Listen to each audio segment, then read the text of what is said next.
Hey YouTube, I'm back again for another video on the Farmall regular, I guess. I know it's been a while since I made a video. Last time I said they were going to come faster.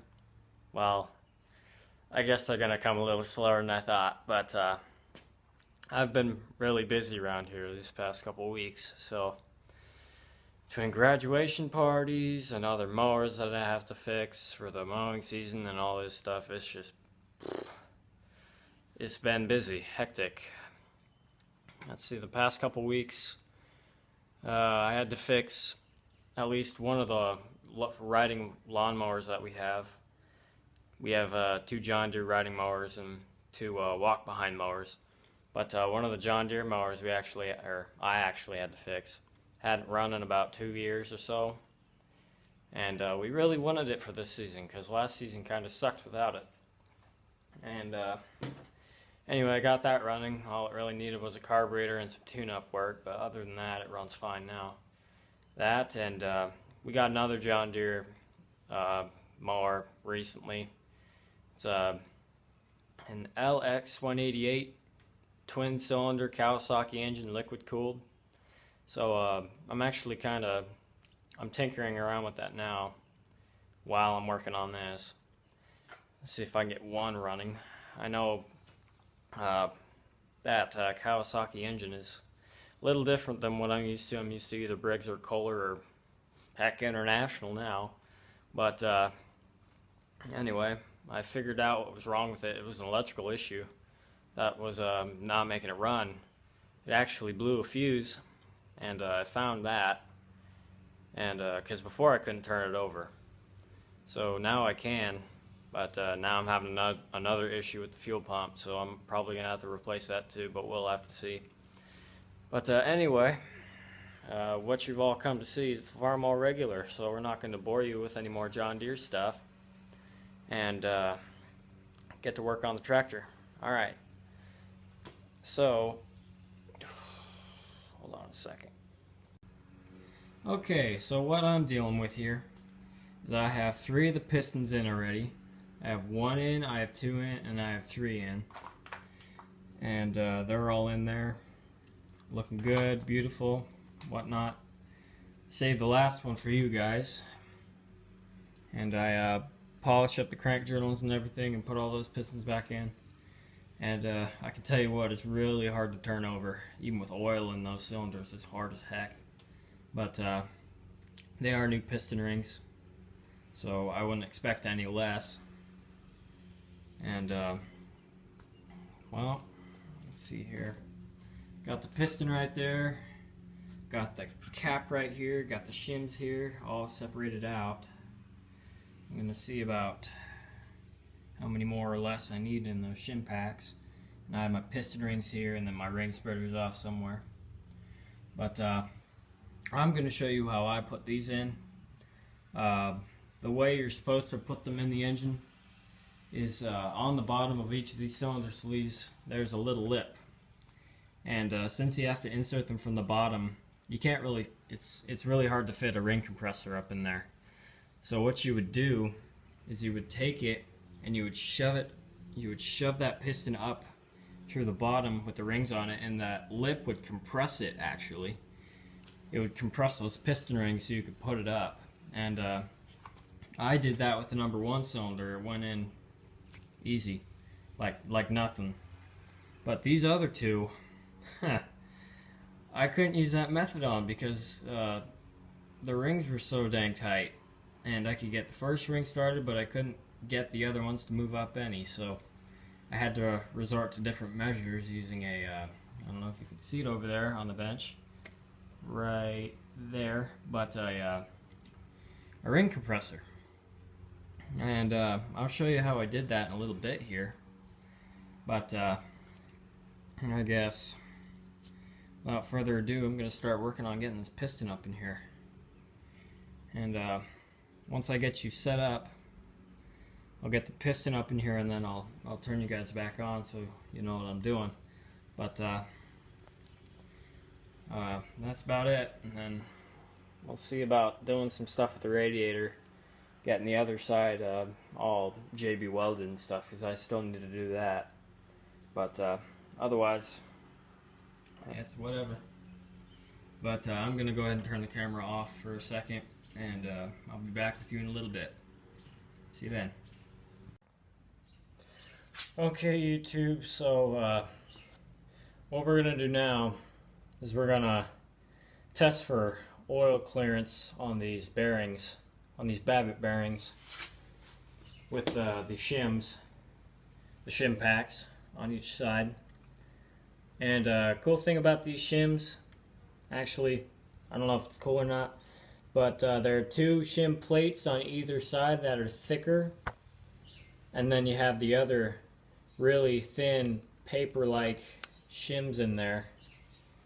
And the way you do it is, if you don't have enough oil clearance, then you take out one pair of shims off of each side. And if you're too loose, then you add a pair of shims on each side until you get the correct oil clearance. And that should be until your rod is not shaking or binding up.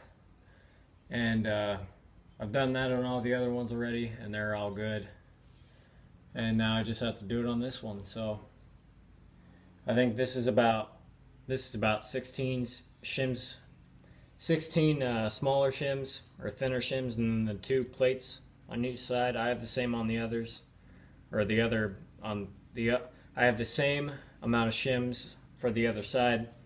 All these ones in here that I've already done, they're somewhere around 16 shims on each side or so, 16 or 17 or 15 or whatever. But we're gonna go ahead and try the 16 shims, and we'll see where that gets us. Okay, so I'll get my shim packs ready down there.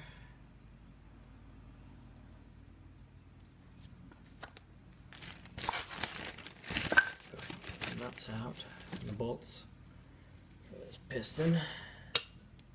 Get them set in.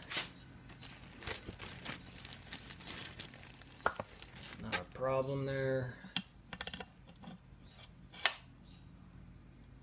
Good. I'll put the shims on here, on these.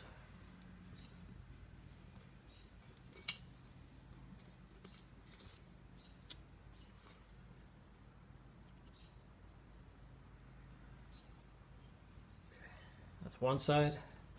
Shims, I know you can't see this, so it's just kind of you listening to me and me talking, but you will see in a second what I'm talking about. Alright. So you can see I have the shims on each side here, and the bolts running through them. Now I'm going to stick it up onto the crank journal and tighten it down with the nuts and the rod cap, and then we'll see what we get for clearance. I don't know how good you'll able to see either, or how good you'll be able to see. But well, that's another thing I probably should do. Take the existing cotter pins out of these rods. Probably should do that first.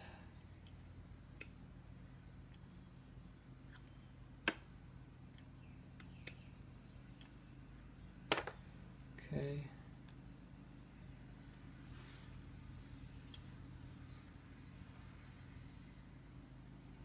And there goes that. Okay, so now let's install it on this. Okay, let's see here, get this right.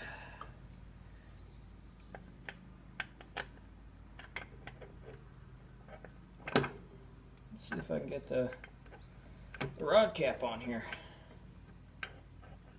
First off, I can find a hole.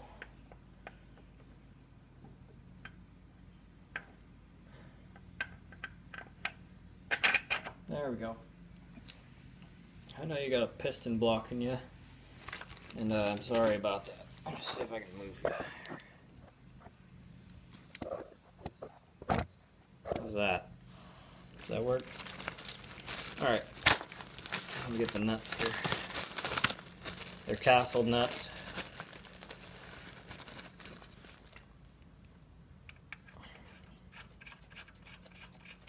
That way you can stick cotter pins through them when they're all tightened.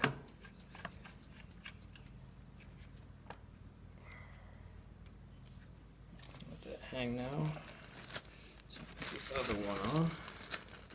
As you can see, I already have the oil ring on here too. I accidentally put the piston in first before I checked for shims, which is not a good thing.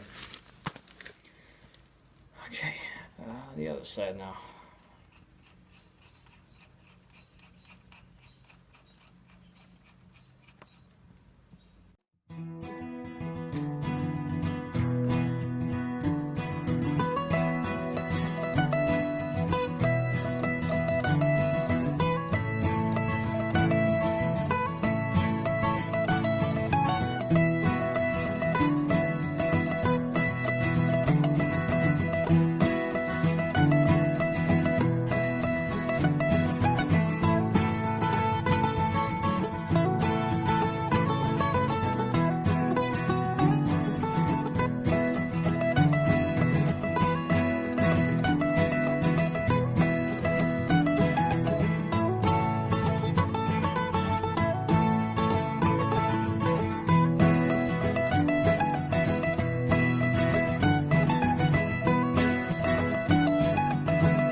Okay, YouTube, now what I've done here is I got the piston up in the sleeve. I got all the shim deal figured out. I ended up having to add a pack of shims from the original amount that we started with. I must not have tightened that down enough the first time, which I probably should have done. But anyway, we're gonna go ahead and put the piston rings on. I have it all the way through the sleeve up through the top, and as you can see, I already have the oil ring on and one of the thinner rings on on the bottom of it, just to keep it held up there. And I'm gonna go ahead and put the other thinner ring on top of the oil ring, and then I'll put the thicker rings on, and I'll show you that in a second.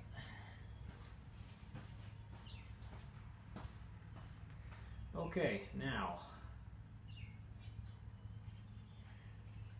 these rings, all you want to do, bring them down.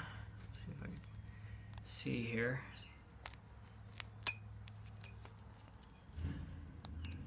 I can't see. Bring them down and then just up and around like that. What happened there? There we go.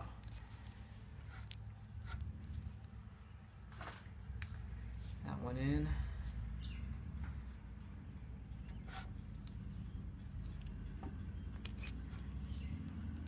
I'm going to go ahead and clock this one with the other ring that's here.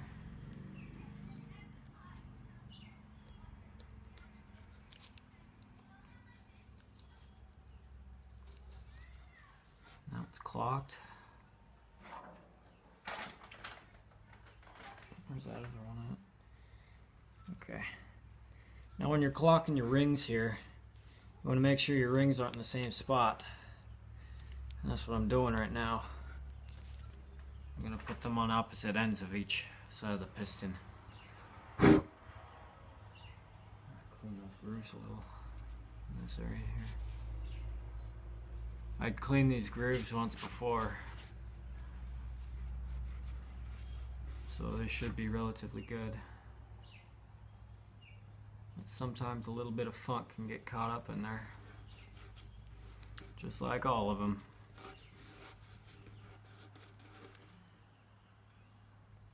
I'm not too worried about it.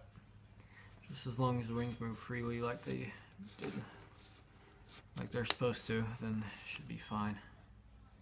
Alright. Okay, now with these thicker rings, they're the compression rings or oil scrapers, whatever you want to call them. And on the open end of the rings, if there is a dot, let me see if I can show you here.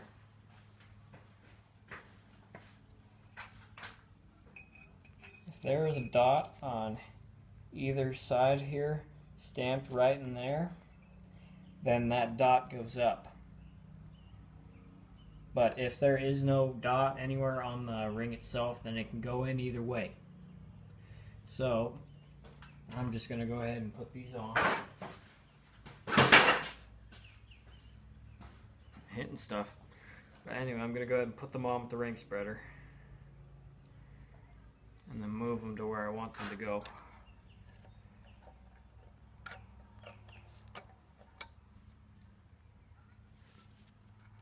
Off here.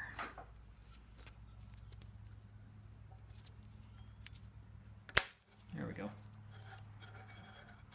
See, that moves freely there. No resistance. I want to make sure it's like that for all of them. I'm going to clock that, the ring on this side here. Let's see if I can see. Ring is. There we go. And then the same with the other two.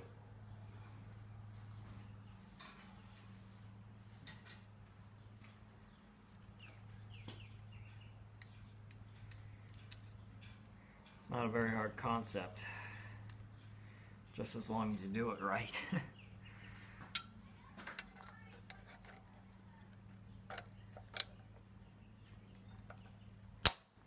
There's that one.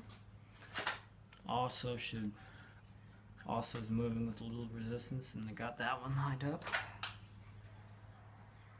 And okay, put the last one on here.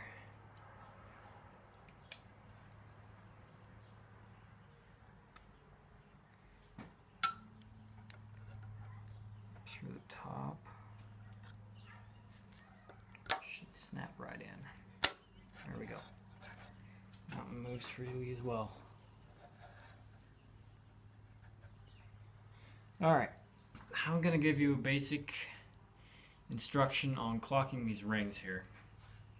I'll move you now. Let's see if we can get you focused. Alright. Now clocking the rings, what you want to do here is, you want to make sure that none of your rings are lined up. Or you want to stagger them, in other words. What I mean by staggering is, you see that bottom ring, that bottom thin ring, is not in line with the oil ring. Or, let me see, how did I do this last time?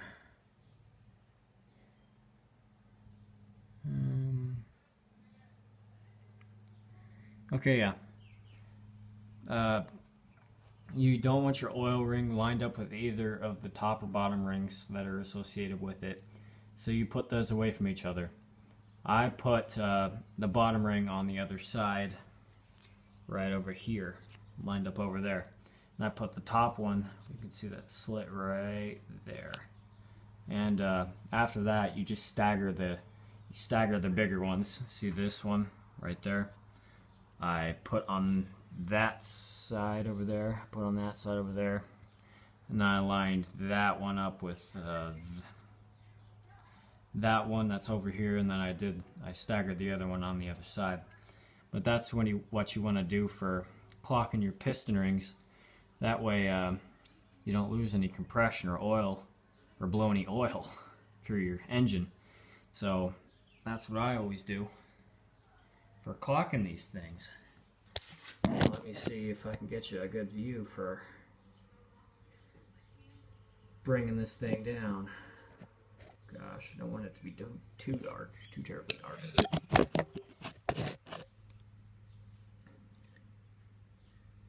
Thinking that's, oh geez, everything went dark on you there.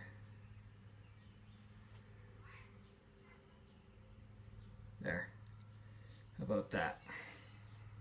What I'm going to do is I'm going to go ahead and oil the oil ring a little bit. Put a little oil in there.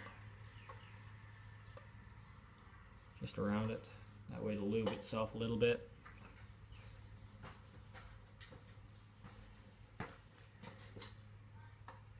No harm down there.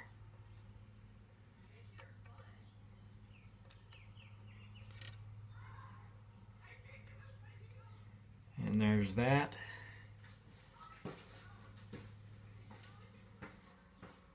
Next course of action.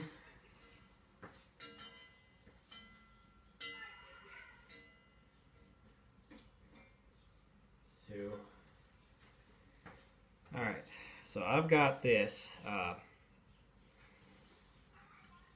Let's see, what's it called again? Oh yeah, a ring compressor for the piston rings here, and it only cost me about $7 at O'Reilly Auto Parts near me. So I went ahead and bought it instead of renting it like I did all the other tools I got from them.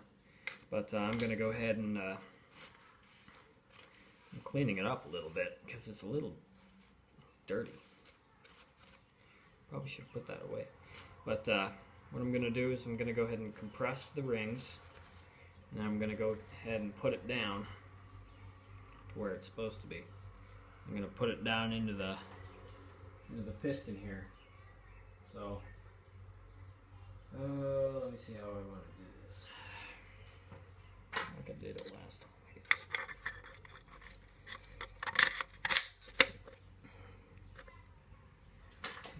Put it down.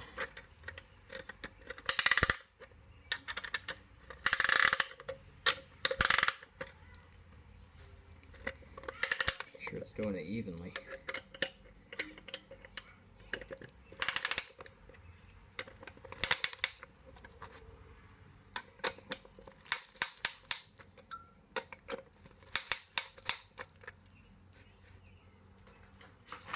Piston. A little bit.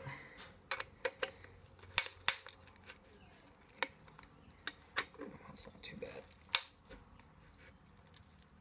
Alright, I think we'll stop there for that.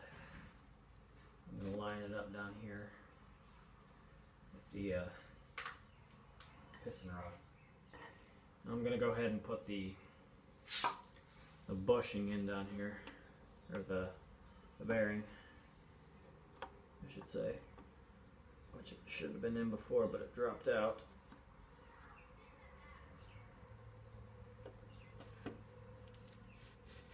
I'm moving everything here. It's my bad. Alright, that's in there. Clean off my fingers, even though it really doesn't make a difference. But I'm going to go ahead and take the butt end of a hammer, and go ahead and tap it down.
goes.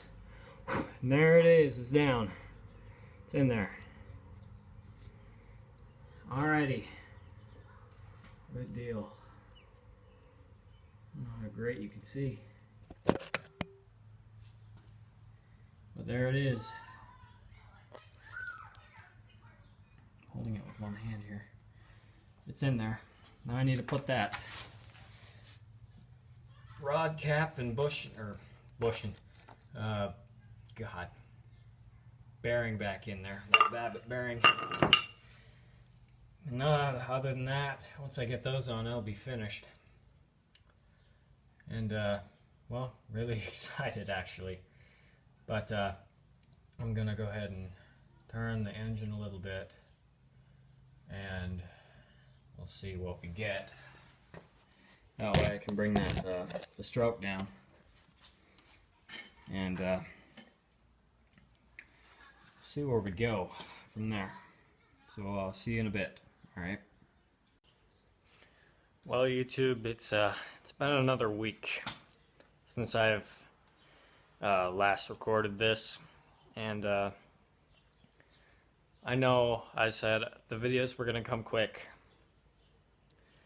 Yeah, I can't really hold up to that anymore because they're not gonna be coming quick after this. Or how do I want to word this? Well, this video did not come quick. Let's just say that. But, and yeah, I apologize for that. I haven't really been on YouTube a whole lot. I've just been really busy. It doesn't help that, well, summer has started, and I've started my job, so it's really just kind of been make a video whenever you can, or continue videoing whenever you can. But, yeah, I've probably been doing this video probably going on 3 weeks or so, maybe 2. I'm not even quite sure anymore. But I have done quite a lot with the tractor, and I didn't get that on video mainly because I was either working on it when I didn't have a lot of time to do something, or I was just really in a working mood and I didn't feel like getting the camera out, which is kind of unacceptable for you guys, but I'm sure some of you can understand my pain there. But anyway, I'll go ahead and show you what I've done here. I don't know if you can see this, I'm videoing with my phone. There we go. That is the head. The cylinder head is it's on, it's torqued, and it looks pretty good actually. These are all torqued. I torqued them to about 80 foot-pounds with a 1/2-inch torque wrench, and I also got one half of the valve train on there, and I've got that on. I'm probably going to end up taking that trough off here at the top, because I had to put some felt in there for the oil to run down to the tappets, so I'll probably end up taking that off and putting new felts in there.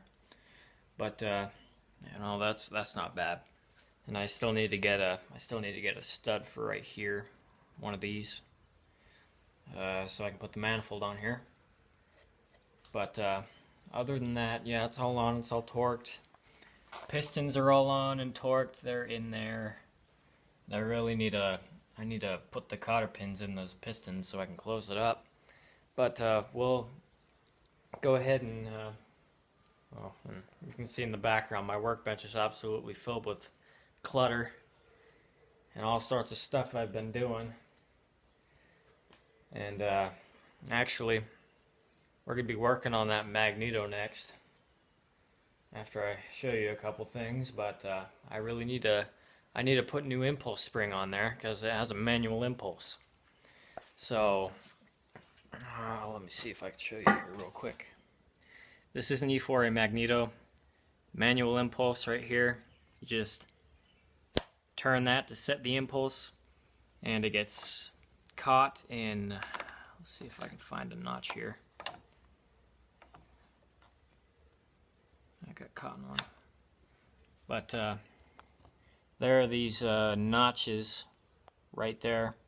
That's where this little piece goes down, and it gets caught right where that wedge is, and then as you turn it, the spring gives it a little bit of power, and it gives you more spark.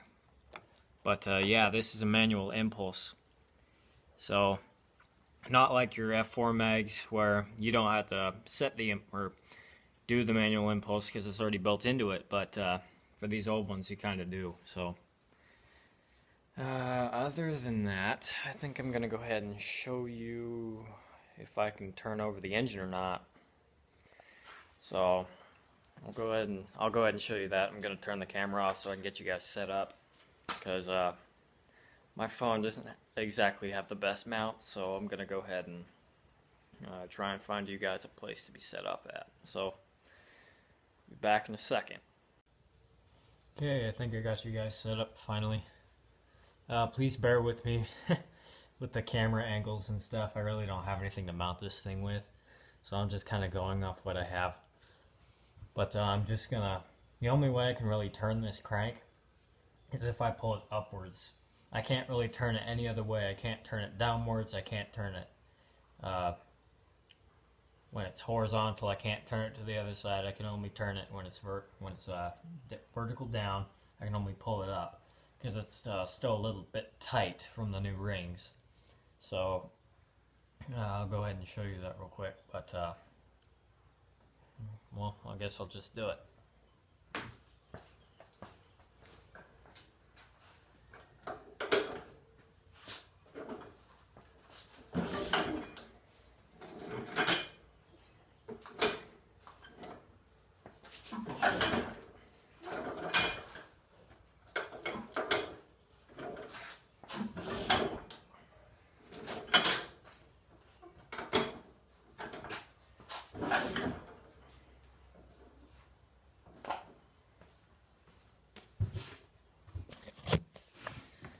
Well, that's my demonstration for the day, I guess you could say. But I guess what I'm going to do next, I'm going to go ahead and break open that mag over there, and I'll show you the insides of that and what I mean by the impulse spring. So I'll go ahead and get set up again, and I'll be back with you in a little bit. Okay, YouTube, so I've got you set up. And I've already taken the nut off of the holder here. And I'm going to go ahead and take this off for you, and we'll see what it looks like together, I guess, huh? There's your rotor. Nut. It's on the outside. Set that down. Yeah, you can see the spring in here. It's broken in a couple places, I believe. I'm trying to remember here where exactly it's broken at, but we gotta go ahead and take this out anyway. It's broken there. This whole thing is just broken.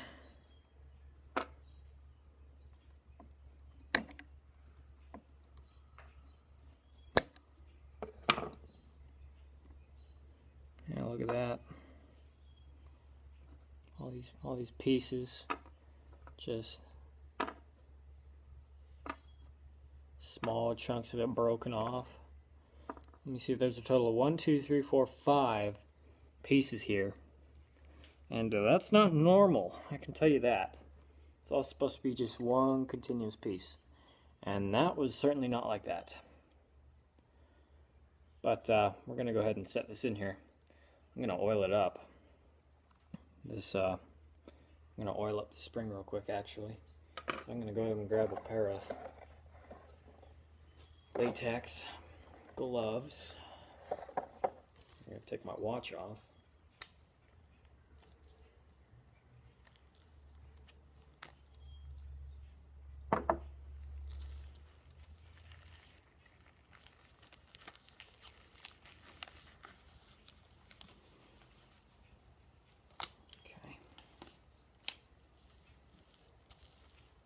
That one.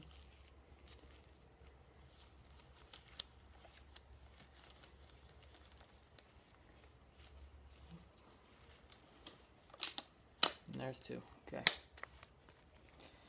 So now I'm gonna go ahead and grease this thing. I might just grab a towel and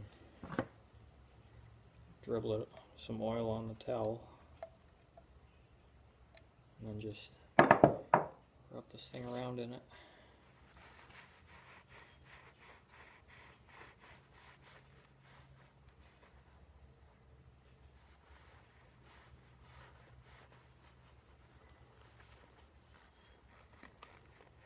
That way it's oiled up and lubed, because I don't want this thing to run dry. Really. I really don't feel like that would be very good. There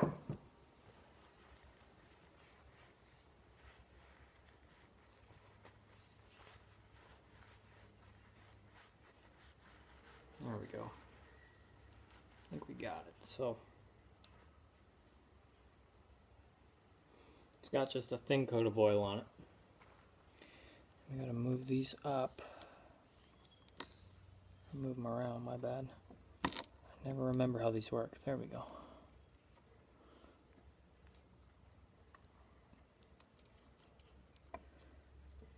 This is gonna be tight, I tell you what.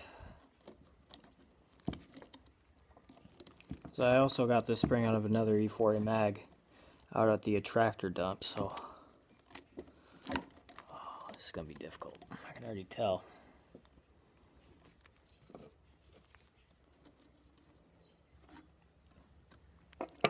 Let's see if I can do it.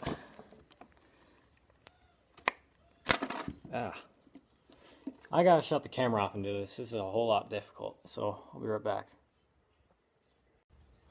Alright, YouTube, that's all there is to it. I had to use a screwdriver to get that thing in. But it's in now, so I can go ahead and put this back on. Let's see how I want to do this.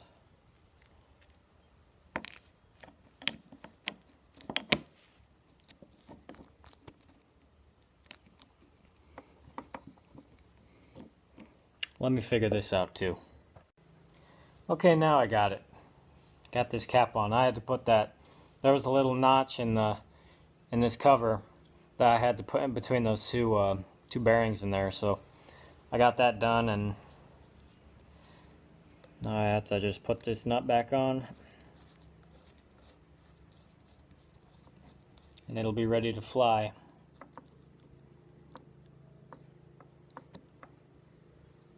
Let's see what I do with my ratchet. There it is.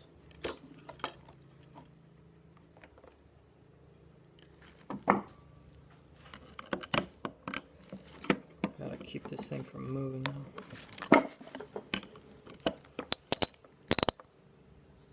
Don't want to go that way. It's gotta be this side.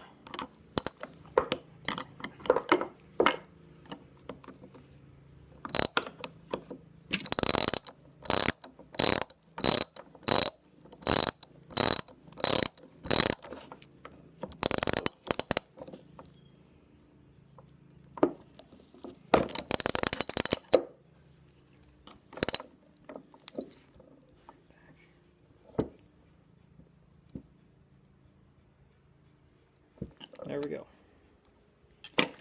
It's on now.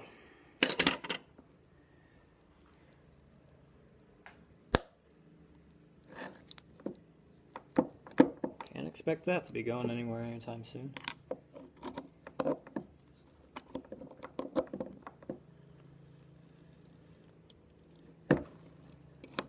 Yep. All right. We're good there. Alright, be right back. Okay, YouTube, well, I have a little bit of surprise for you, actually. And, well, I guess I gotta just show you now. But I bet you can guess what it is, actually. We're out in the back now. I recently got into my possession something pretty cool, I think. Oh yeah, another tractor. Another tractor. a good old Farmall Super M. Got it for free. Or actually, my cousin got it for free. And probably about a week ago, we brought it home so we can work on it and get it running. So this is probably going to appear in some of my videos pretty soon. It's not only going to be the Farmall regular anymore, but now we've got the Super M here that we need to fix. And there's nothing actually really wrong with it that I can see. It is free. The engine is free. It's not stuck. The guy that we got this from parked it about 2 years ago, and he had it running on a well. And we don't know why he parked it, but we know when he pulled it off of the unit, it was still running. Then he fired it right. He said it fired right up and ran really well, but I guess he parked it over in next to a tree, and the tree kind of grew into it, but we cleared all that stuff out, and the only thing that's really wrong with it that we can find is electrical issues. So we're really not going to break into the whole thing. We're not going to break into any of this stuff engine wise. We're just going to do the electrical and see if we can get a running tractor out of it. But this is one of the later models, or actually it was an earlier model, because you can see it doesn't have the live hydraulic pump right there, and if it did have a live hydraulic pump, it would be right here, and the battery would be under the seat, and it wouldn't have a belly pump on it. But as you can see, it has a belly pump on it. The battery box is right there, or was right there, and nothing is under the seat. So yeah, this is the new to us, Farmall Super M. Hopefully it won't take long to get running, and actually all 4 tires hold air, which is very, very good for us. So I'm sure you'll see this in one of my videos pretty soon. So stay tuned for that, because that'll be cool. This will be cool to get running. But yeah, I guess we'll head back up to the front garage up there and see if I have anything else to talk about. So I'll go ahead and be right back. Alright, YouTube, well, I don't know about you, but I'm pretty sure I need to end this video here. After all, it's been going on for about 2 or 3 weeks. So be sure to tune in. I know it's been really kind of hectic lately around here. But I will get this thing running. And I'm going to try and post more videos now since school is out. So I'm going to try. I'm not going to promise, but I'm going to try. I'm going to try to make another video here really soon, like within this week, of doing some more work on this thing, because it really needs its tender loving care to get running. So I guess I'll go ahead and let you guys go, and we'll see you in the next video.